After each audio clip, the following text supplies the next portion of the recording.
आंदेकर कोमकर कुटुंबातील टोळी युद्धात आयुष कोमकर या 20 वर्षीय निष्पाप तरुणाचा बळी गेला।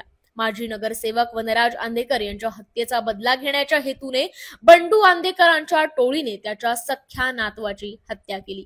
आयुषच्या पार्थिवावर काल वैकुंठ स्मशानभूमीत अंत्यसंस्कार करण्यात आले। यावेळी त्याचे पिता गणेश कोमकर आले होते। यावेळी त्यांनी आपल्या मुलाचा मृतदेह पाहून प्रचंड आक्रोश केला। गणेश हे नागपूरच्या कारागृहात कैदेत होते। त्याला पोलिसांच्या बंदोबस्तात पुण्यात आणण्यात आलं। या सगळ्या प्रक्रियेला वेळ लागला। यामुळे आयुषच्या मृतदेहावर 3 दिवसांनी अंत्यसंस्कार करण्यात आलेत। आयुष कोमकरचे पार्थिव वैकुंठ स्मशानभूमीत आणण्यात आलं। यावेळी स्मशानभूमीत आयुषचे भावंड, कुटुंबातील इतर सदस्य आणि नातेवाईक आले होते। आयुषच्या भावाने यावेळी प्रचंड आक्रोश केला।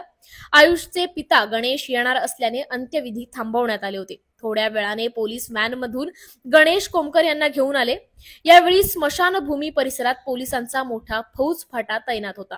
कोणताही घातपात घडू नये यासाठी सर्वतोपरी काळजी घेण्यात आली। बाळ, तुला चॉकलेट घेऊन आलोय मी, असं म्हणत गणेश यांनी हंबरडा फोडला। माझी काही चूक नसताना माझ्या मुलाला का मारलं?